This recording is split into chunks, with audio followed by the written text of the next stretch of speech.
All right. Okay, so this is the January 19th San Diego Coastal Coalition meeting. We'll start off with announcements. We have three of us here today, myself, Ed Nodland, Sharon Wampler, and Jim Elko. Jim, why don't you go ahead and say a little bit about yourself and the issues you're working over there in Bay Park. Sure. So as I was describing to Sharon a moment ago, I'm muted again. through community involvement, we were able to derail Sandag's intention to use the vacant lot at Claremont Drive and Marina Boulevard. Their intention was to use that exclusively as a parking lot for 150 cars for use of the trolley. And the neighbors felt that there's a much better use because it's a gateway to our community. And so we made a couple presentations to Sandag downtown. We showed up in numbers. We wore red t-shirts. We've done a lot of other lobbying. We've been working with Michael Prince, who's our urban planner. And so as a result of that, what we were able to do is to assist in the effort to have Sandag rethink the use of that property for parking exclusively. And now the Protea Properties bought the property on September 30th of 2016, so just recently. And what they're going to do is have mixed use. They're going to stay within the 30-foot height limit. The land will be currently used for the next 3 years as a laydown or staging area for the trolley development, for the construction of the trolley at Claremont Drive. So what we've done is we're working with a developer who has a track record of working very closely with the community, very actively with the various stakeholders. So those are developers, it's the city, it's the community, it's everybody you can think of. And so they have a real skill in hearing people out and trying to determine what would be best for particular sites. So this is the same company that redeveloped Flower Hill Shopping Mall. It's the same in Del Mar. It's the same company that just recently won approval for the redevelopment of Seaport Village, which is a $1.2 billion project. So we feel very fortunate that we've got a developer who's not just going to put up whatever they can to maximize their profit, flip the property, and head out of town. Protea Properties happens to hang on to their properties. They've got a track record of doing that. So that's kind of where it is with that particular piece of property. So that kind of gives you an idea of how I got involved in the community and what our community is doing. Now, that being said, Gary? Yeah, Gary? I couldn't get the go to or join the meeting work. Okay. So I'm coming in by phone. Okay. And well, welcome. You have the link? Ed, one of the things that, on a slightly different topic, but what I'd like to do is to bring you up to speed on, we had a Claremont Community Planning Group meeting on the 17th, so 2 nights ago. And there's some overlapping issues with the beach community that I'd like to share with you if I can. Okay. Let's put that into the agenda here someplace. Claremont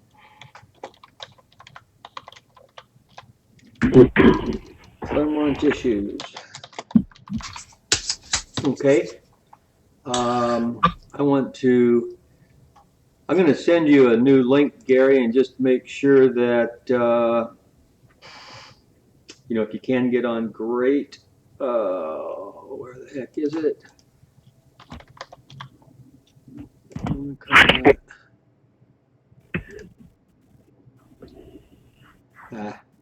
I'll just make a new email here to you.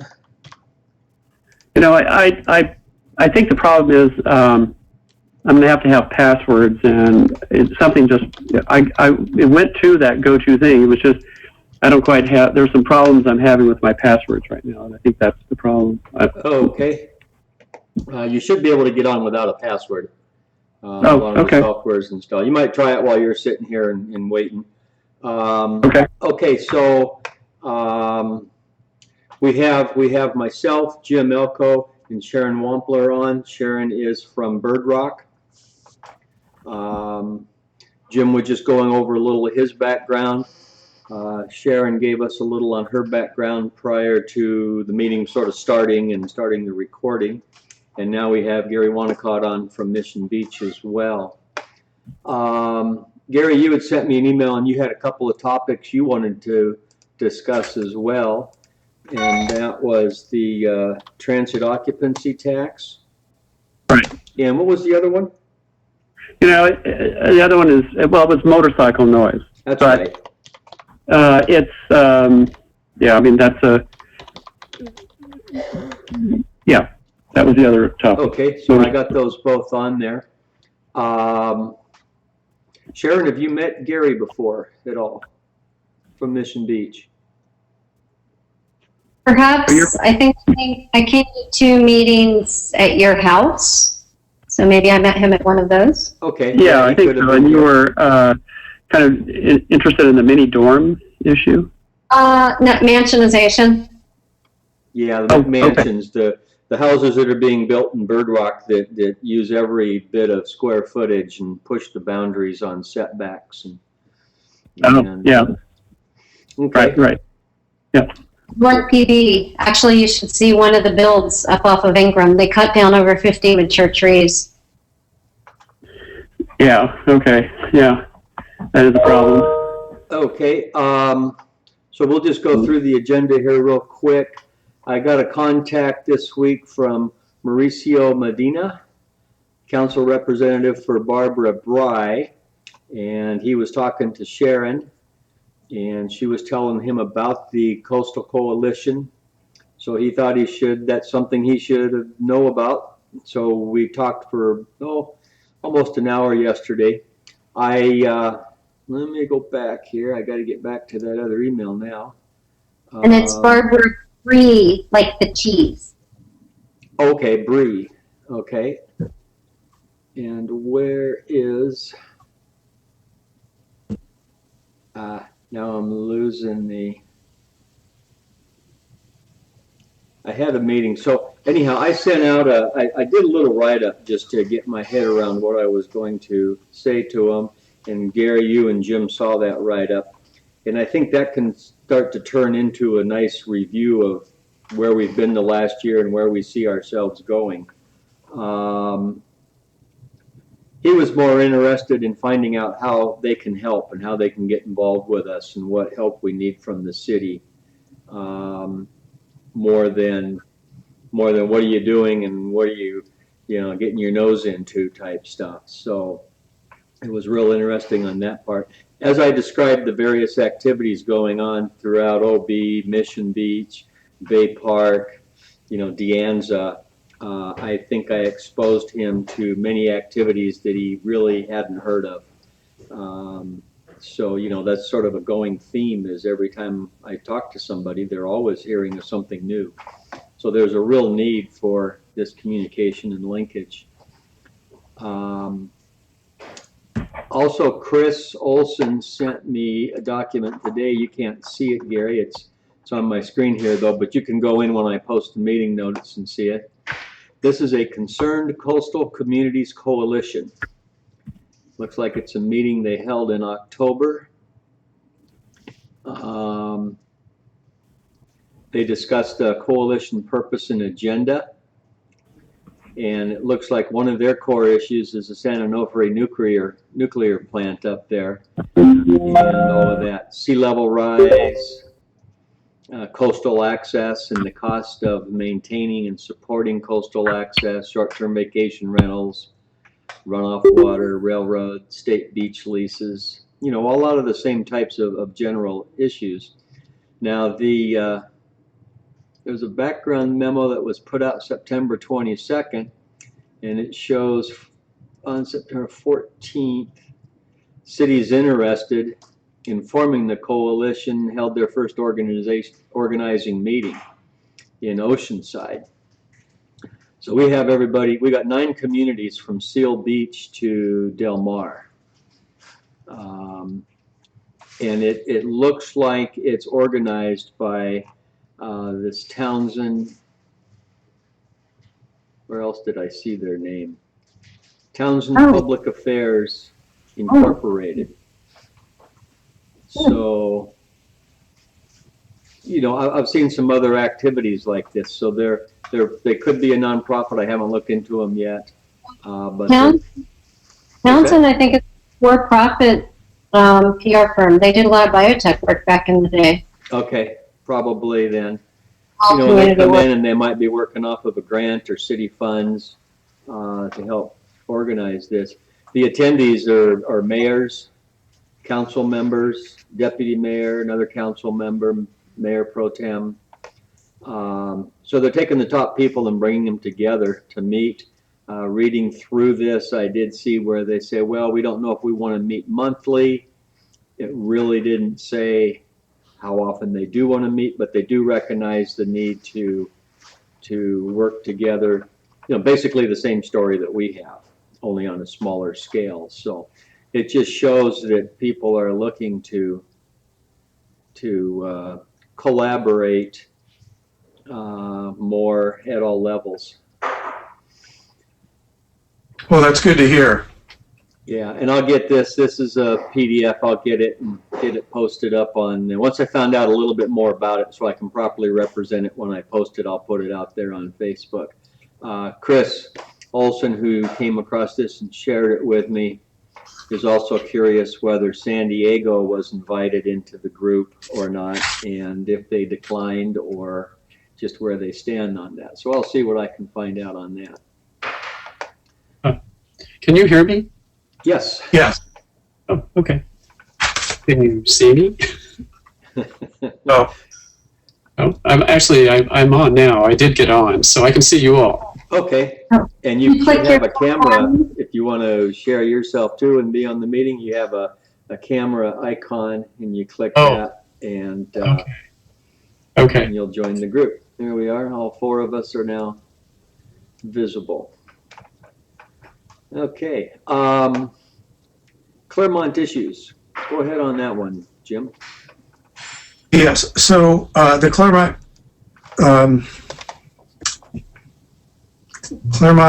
Planning Group met 2 nights ago, and there's some issues that overlap with the beach area, so I wanted to share those with you.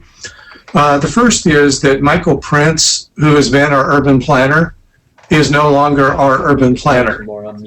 He is switching territories with the fellow who is working on the Uptown District. And his name is Mike Pangilian.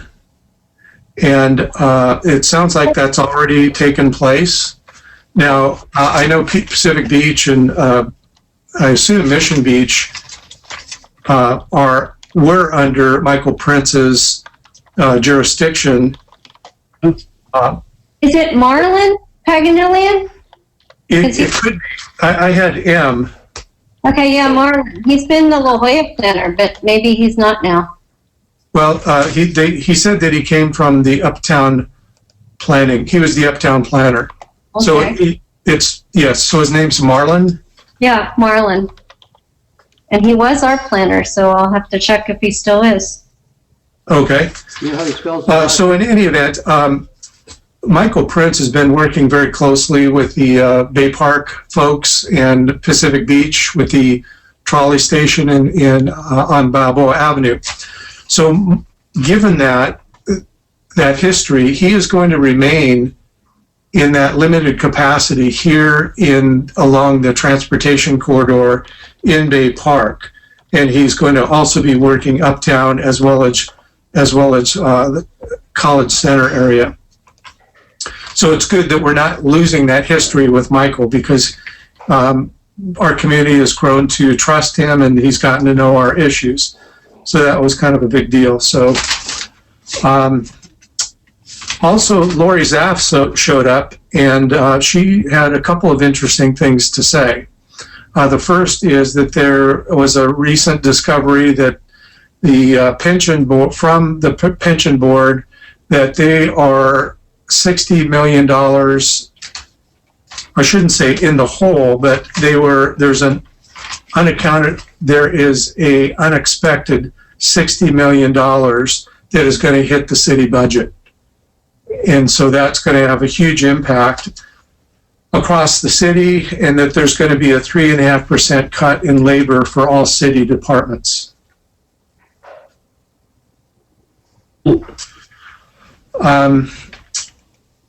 Also, I lobbied Lori Zaff to consider that all 3 trolley stops need to be taken into, need to be aggregated when we're talking about density issues.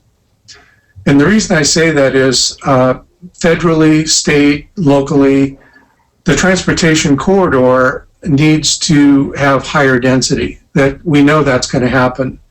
So my lobby to her was that she consider all 3 trolley stops as one, because Balboa has no room for housing.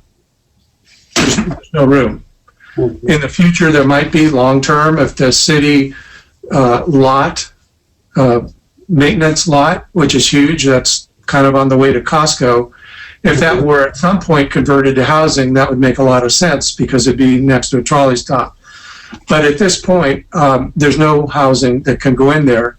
Bay Park at Claremont Drive can accommodate a little bit of density, especially at that new development site. We can take on more density. But the highest density is going to come at the Tecolote trolley stop. Now, Tecolote becomes, or I should say Tecolote Road becomes SeaWorld Drive, but it changes names at the I-5 bridge. Right. So that trolley stop right below the bridge is going to be the Tecolote stop.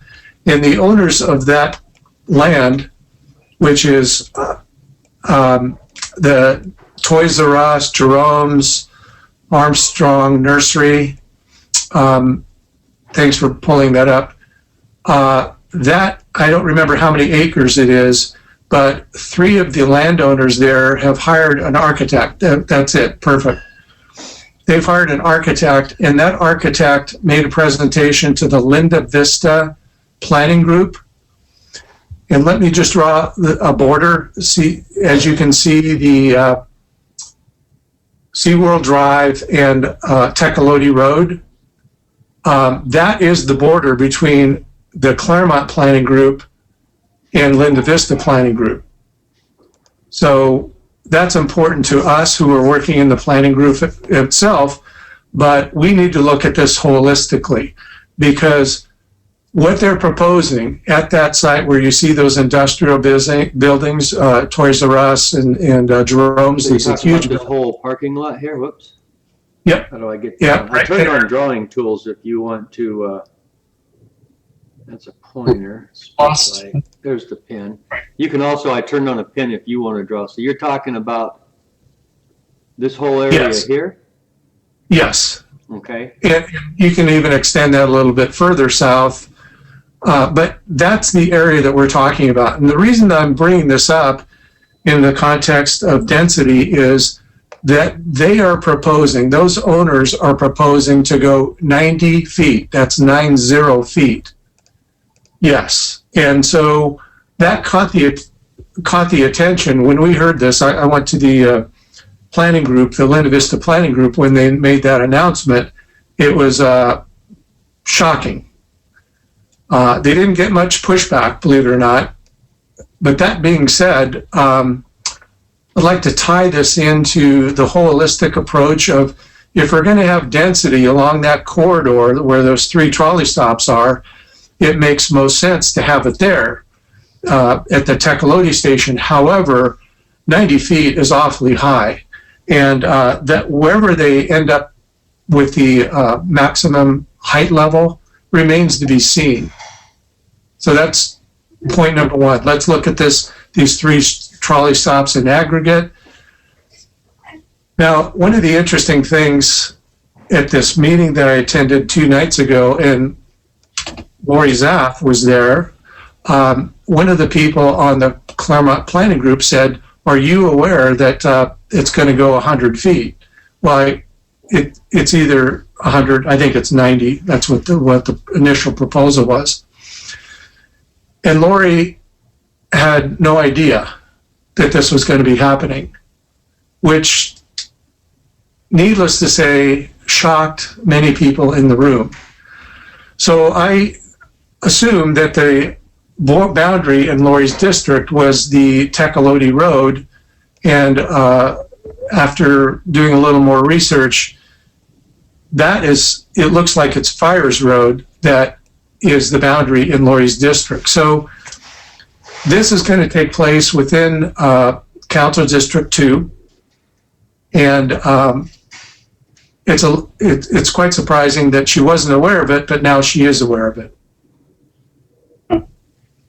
So I'll just leave that for what it is. Again, we just find it surprising. Is there some timing on that development? Yeah, I'm sure there is, Gary. This was just the initial proposal. The meeting was about 2 months ago. It was at the Humane Society over there by the police station off of Friars Road. Okay. So there's a lot more to come. They have just kind of initial, they meaning the architect, have an initial drawing, and of course what they want to do is maximize their return on their investment. So it kind of gets back to the density issue and losing the character of our neighborhood. Well, and also the transportation, because as much as San Diego keeps talking about the density along the transportation corridor, I mean, the bottom line is a lot of people work in Carlsbad or Sorrento Valley or Torrey Pines or places that you can't get to with the trolley. So are they kind of considering the fact that 50% of the people that live there might have more cars? Well, these are all issues that come up with urbanization, greater density. So it's parking. It's the reason that I bring it up is, one, we were surprised that Lori wasn't aware of it. Secondly, Marina Boulevard is the main thoroughfare. And so if they go 90 feet or anything close to 90 feet, they have 2 ways to get to the freeway. They have SeaWorld Drive or Tecolote Road, and then they're also going to be coming down Marina Boulevard to Claremont Drive. That will have a huge impact. Thanks for pulling that up, Ed. So we can see that in no way is that road designed to accommodate the density that we're talking about. So if we talk transportation, we could go on for days and days. But your point is well taken, Sharon, that, yeah, this is a really big issue that needs to be addressed holistically. And more importantly, even if you had people living in that area and they're dense, the big issue is the transportation that will support the trolley at the terminal point and at the beginning point. So that's where San Diego really needs a lot of help. And then you look at the MTS. So we've got these different jurisdictions. You've got Sandag, you've got Caltrans, you've got MTS, and you've got all this development that needs to take place that people, even if they wanted to and had the best environmental aspirations in mind, to get to and from the trolley station is not well thought out at all. So sometimes now, is this a development that's the development is being looked at, or the idea of some land use changes is what's being looked at? Well, it's both, and I don't know how you are separating those two, Ed. Well, first you got because I was under the impression that this 30-foot height limit has to go to the voters, and that the city has to sort of get together a density an urban density plan and bring something to the voters that could change this height limit in certain areas? I don't have an answer to that. I have been trying to stay up on the articles. There's a great article in the Sun newspaper, actually 2 of them on urban density. And with the mayor, I didn't listen to the mayor's State of the City address, but in reading the summary from the Union Tribune, one of the things he said is, we're going to have to just have a lot more density. And, you know, I understand that neighborhoods have their own character, but we need to kind of push back on that. Yeah. Now, are you guys are looking at the vacant lot here, and actually, it sounds like there is some conversation going on that this could Yes. could handle it, because this is going downhill, and a higher elevation building in this area is only blocking the backside of this hotel. But that does start to set a precedence in some of these other areas. There are also some people talking about up in the PB area here, the trolley stops going in here. And this is the yard, the San Diego yard that people keep talking about, but San Diego operations does need space. We can't put them out of town, and they'll be driving all day just to get to a job site. Right. So where, The other area people are talking about is if you're going to revitalize De Anza and this whole area, and you're going to get a trolley stop in here, that this whole area here, let me turn the drawing tool back on and I'll circle it, that this entire area in here should be looked at and figure out what the best use of that is going forward into the future. And I have heard some people say that if you could come through here and make this a higher elevation area, that there might be enough increase that you could go up 40, 50 feet without blocking. You know, maybe you're just going to block, I bet you could not block these houses. You might block a group of houses right here in this zone, you know, so there's some people kicking that around as well. But I think it's going to take a collaboration of the city to pull together these potential ideas and put together a proposal and bring that then to a vote. Go ahead. Well, Ed, I think that's one of the benefits of San Diego Coastal Coalition. You know, we have our hands in a little bit of this community and that community, and definitely we need to have a well-conceived, comprehensive plan moving forward. And I don't have an answer to it, but as we look into the future, we're definitely going to need more density. However, there's got to be a give and take process. So how can we do that as smartly as possible? Right. And ahead, the other you thing got a you comment. have is you have people who have already put in, they've been constrained by the 30-foot limit, and they put in their developments and units, and now you're going to come along and change the rules. That's probably not going to fly real well with some people. Just the fact that you have a 90-foot structure, or you have 40 or 50 feet high structures. The other thing I agree is just the ridership. I mean, does anybody know what the ridership is now on the trolley? And I don't know what it is, but Alan Hoffman is a transportation expert, and he has attended at least one of our meetings, San Diego Coastal Coalition meetings. And the ridership is very, very low on the trolley.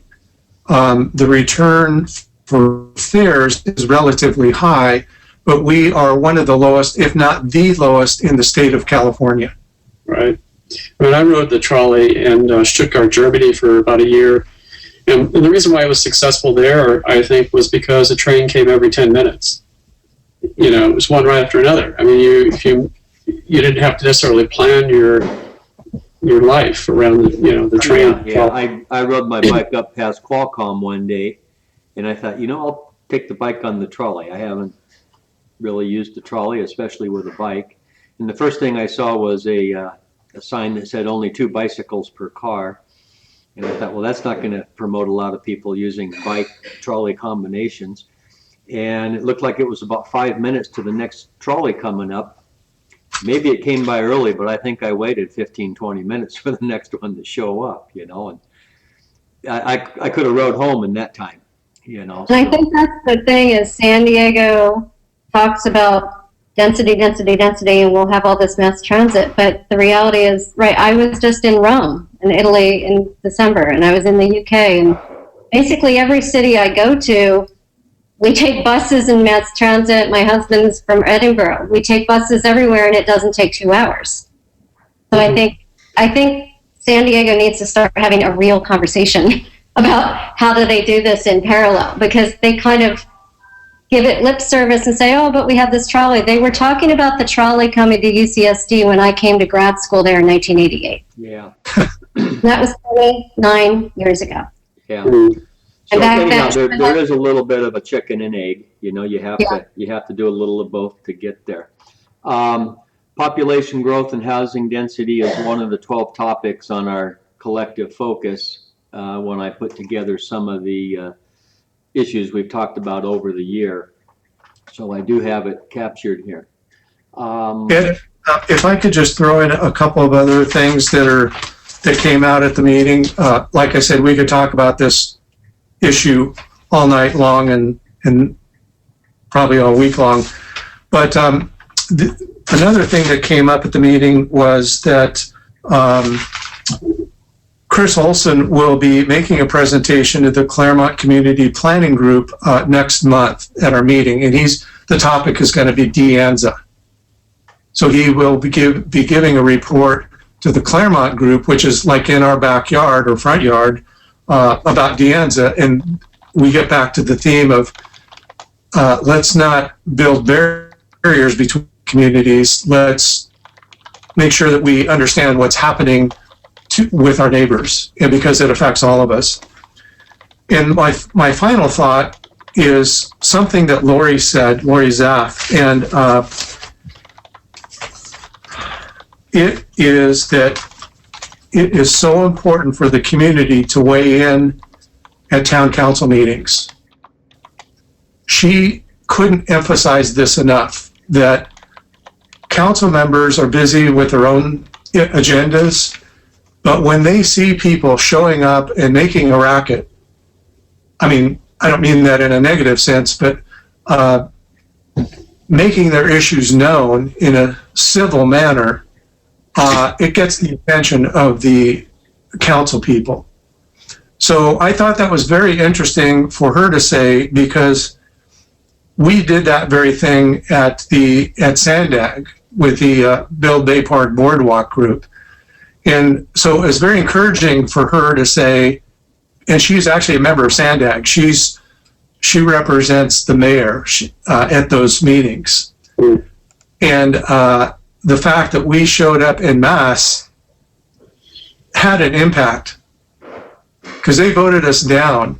They voted for eminent domain, end of story. And we made our presence known, and we weren't going to give up. They had a second meeting, and they eventually dropped their fight for eminent domain.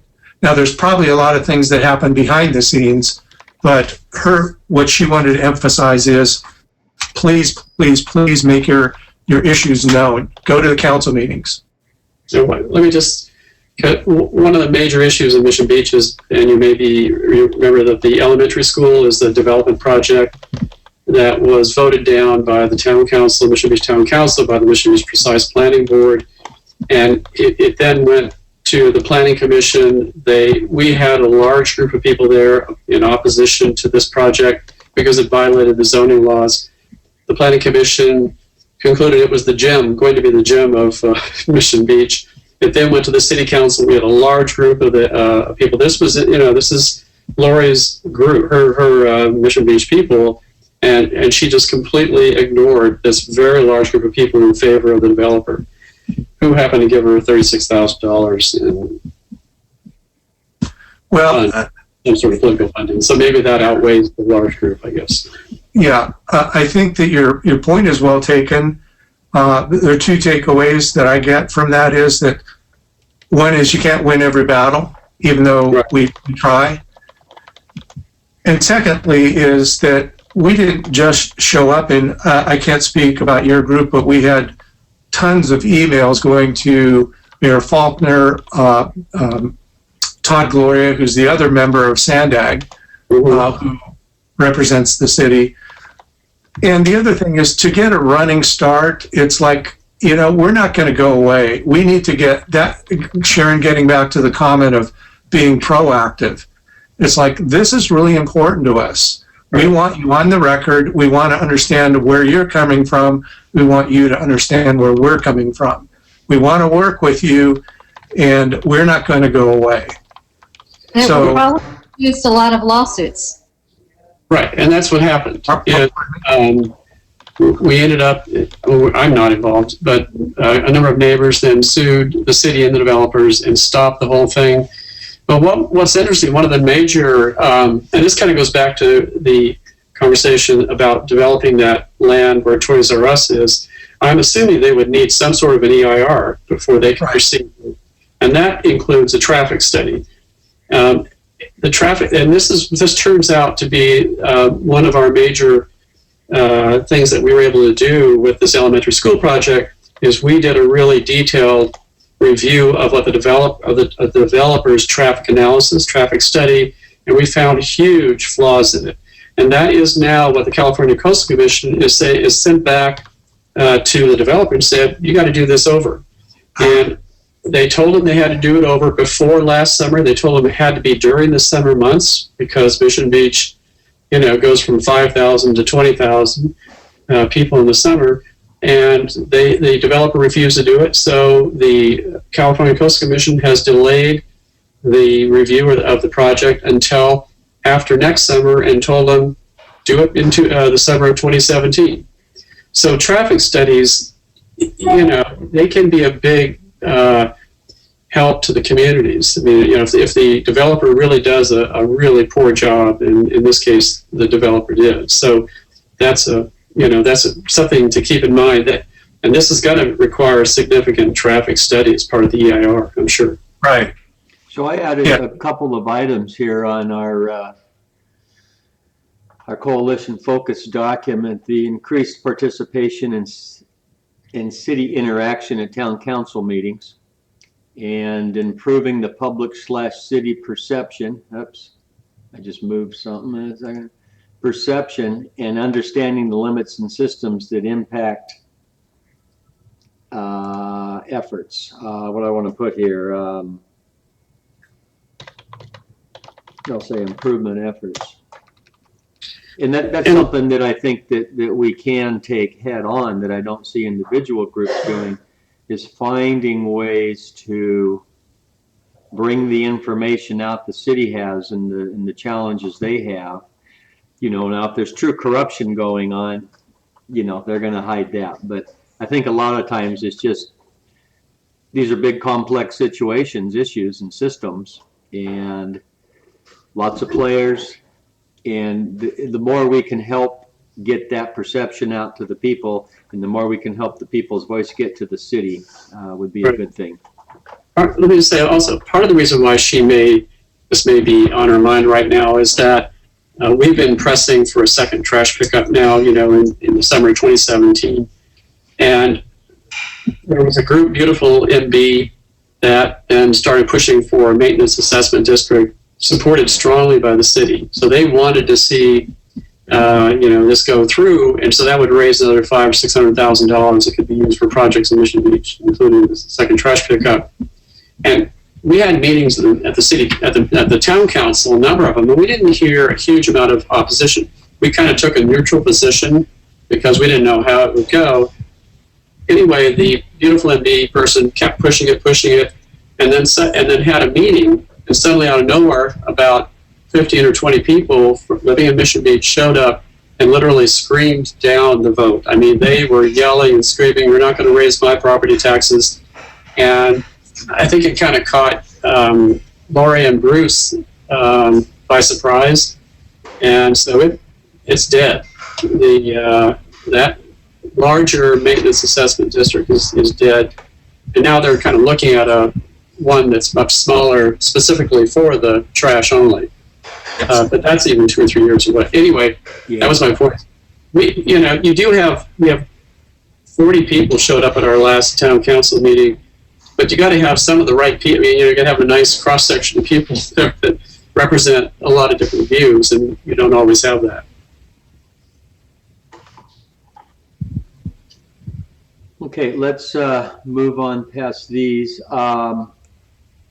We have about 9 minutes left in the scheduled time here, and I don't want a meeting video to go too long because people don't get a chance to watch that.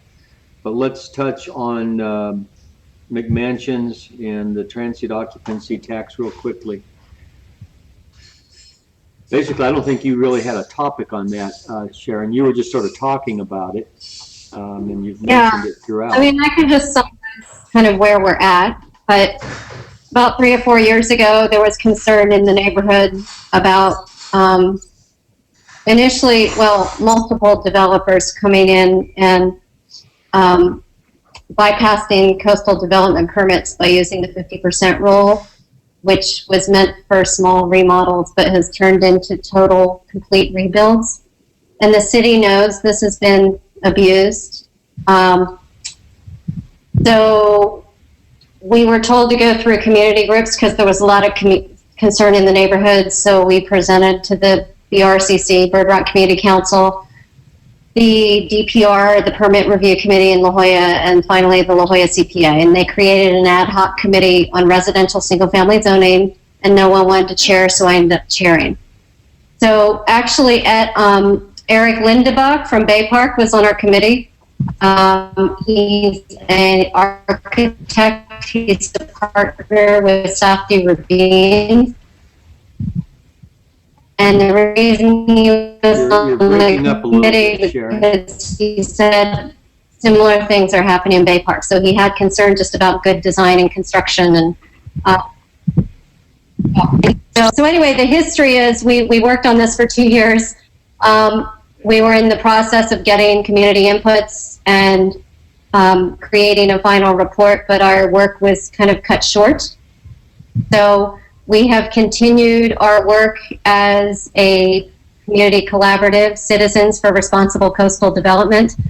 We've actually had individuals from Torrey Pines and PB and Point Loma participate. We did a public charrette, and we're actually trying to develop customized, tailored zoning to address some of the gaps in the code and do an incentive-based zoning. So we're not saying people can't build to 30 feet and maximum FAR, but trying to have a little more guidance, which is enforceable. So that's where we're at. Our efforts have been on hold really since last April because I had a death in my family. So, and things came to a screeching halt. Have you talked with Brian Curry? Do you know where PB stands on this? And in touch with, I'm blanking, the gentleman who runs, one of the gentlemen for Save Our San Diego Neighborhoods, the vacation rentals, because a lot of the underlying issues are similar. Uh-huh. And probably John Sexton. The Irish gentleman. Okay, yeah, I know who you're talking about. Yeah, I've been in touch with both of them. And Barbara Bree is very well aware of the issues for the past year and a half, as are some city staffers who left me messages of what was really going on. And anyway, so we are continuing our effort trying to engage with the architects and community members. We did a charrette with 10 architects back in April. Tim Golba participated from PB. I'm supposed to meet with him hopefully in the next week. to get his ideas. And that's where we're at. So it's been a bit stalled because I've had some other priorities for the last 6 months. Okay, well, these discussions will be viewed by roughly 15 other people this meeting, and they might share it with others as well, so. Okay, Gary, your transit occupancy text. Right. So, we're not going to introduce or talk about the short-term rental plans that we have right now. We're kind of deferring to John Thixton on that with Save San Diego Neighborhoods. But we are continuing in our own community with a plan, with a draft ordinance for short-term rentals. But as part of that, the city, is it Purdy, I think, from the city, when we kind of pressed him on this, he said, well, there's no way to do code compliance. And so we kind of set this on the back burner. When I was traveling a couple weeks ago, I met a guy who has been dealing with this up in Pacific Grove, and he brought up a company. The name of the company is Host Compliance. So I set up a teleconference with them a couple of nights ago, and they're about a 1.5 year old company.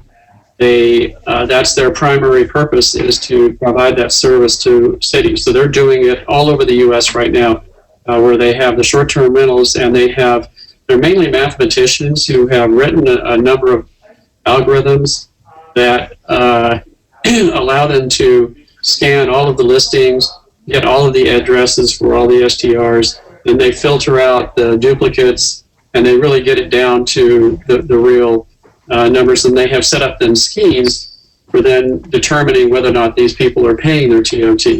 So he just gave me some information. Like he told me he looked at Mission Beach. We have 1,694 short-term vacation rental addresses being advertised.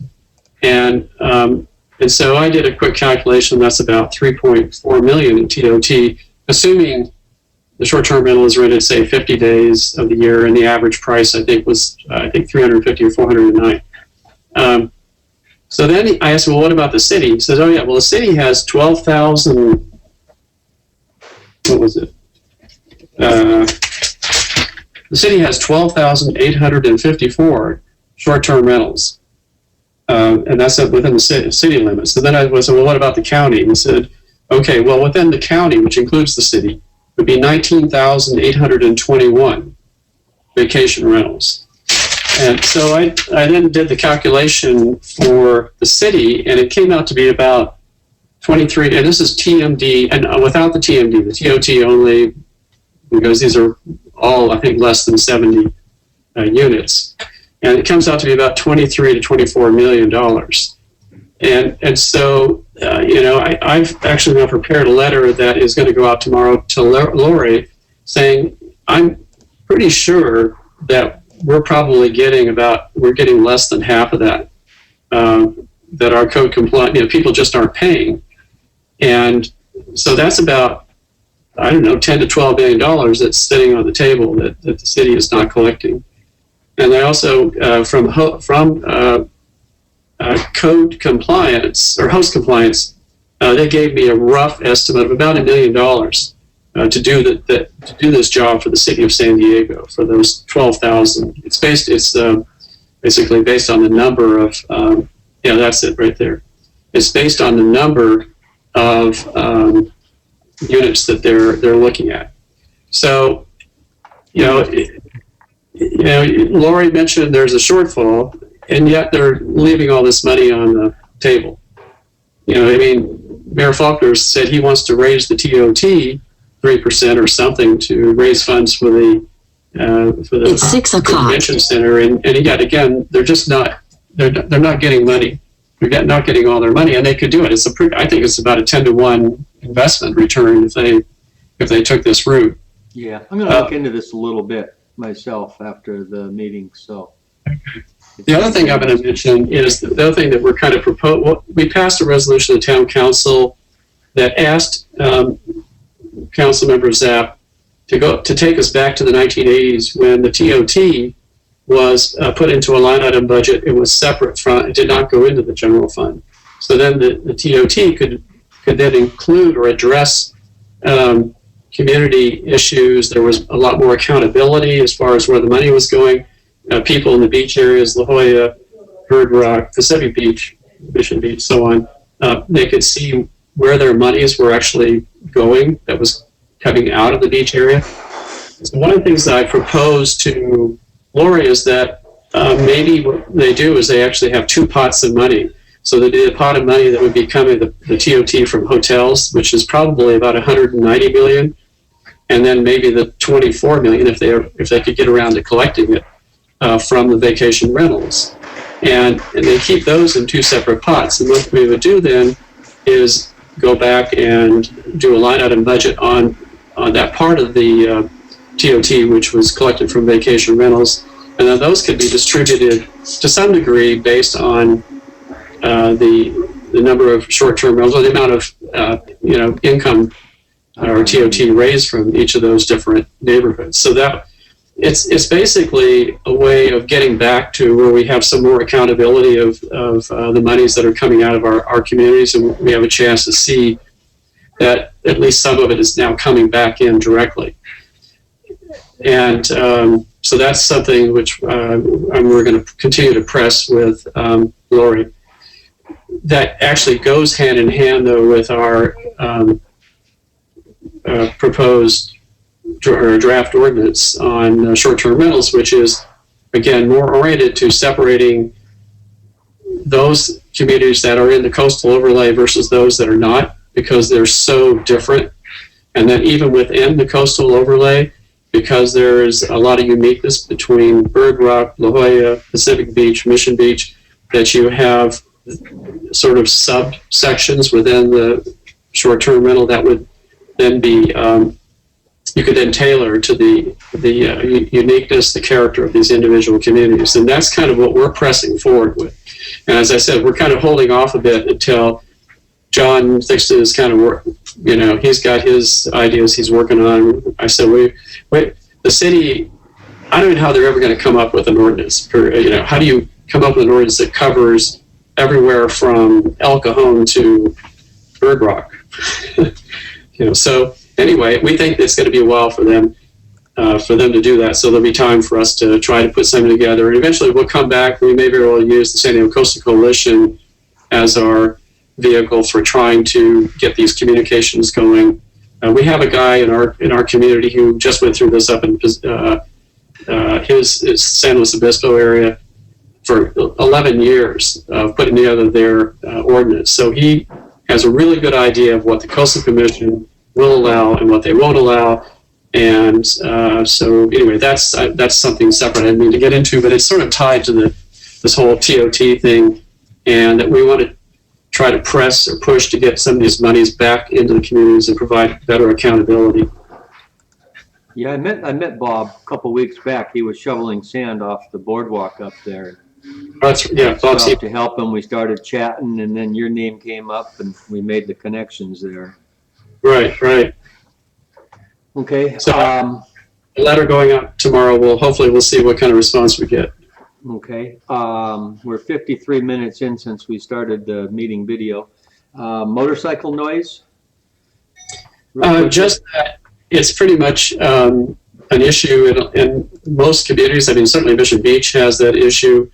There are a lot of different communities and they just sort of ignore it. The police sort of ignore it. I mean, I think the big reason is that, if they give a ticket and then the driver of the motorcycle, claims not guilty, then it ties up a policeman, right? He has to go to court. And so they know they're just going to get away with it. No one's going to really contest, or the police aren't going to really contest it. So I think there's kind of a move afoot because of the amount of noise disturbance from a lot of the motorcycles to try to get some sort of a plan together.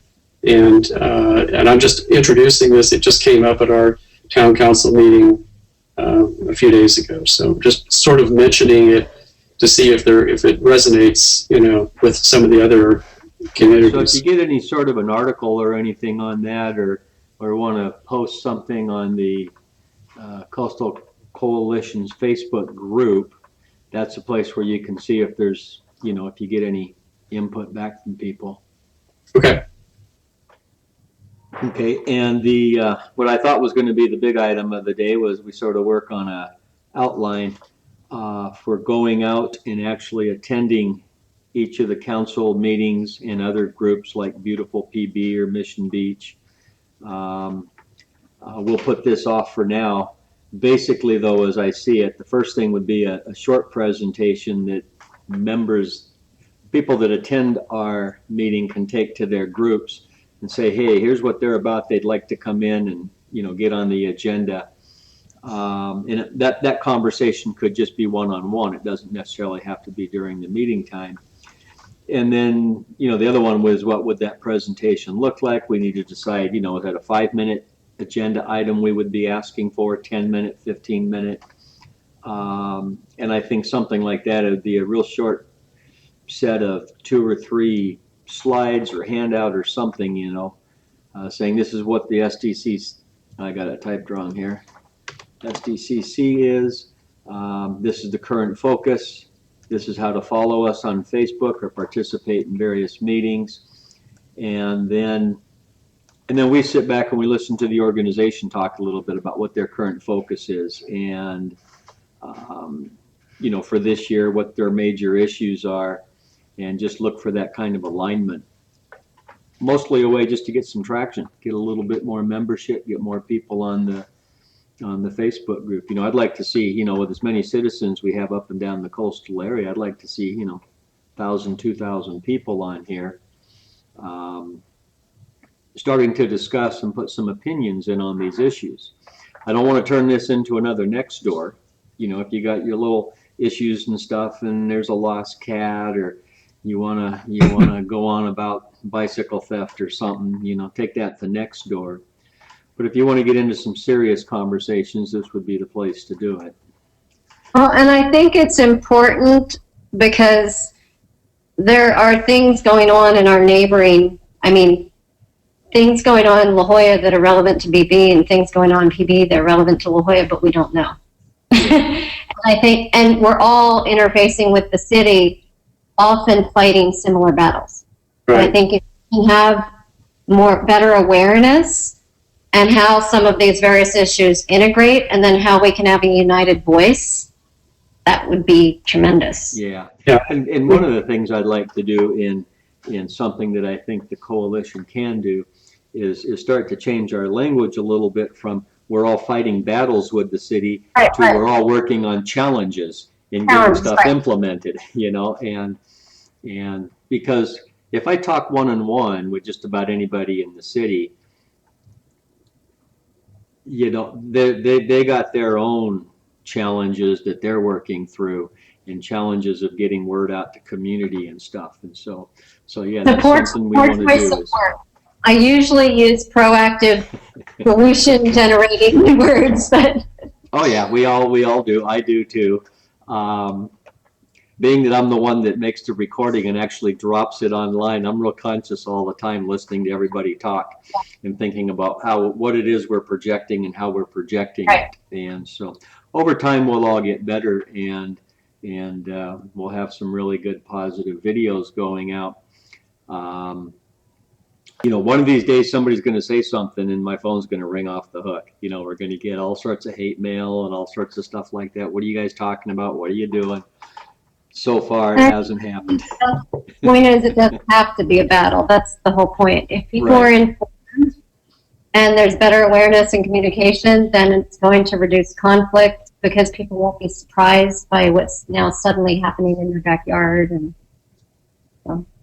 But thank you for... Okay, so we worked through the agenda, and we'll call the meeting adjourned.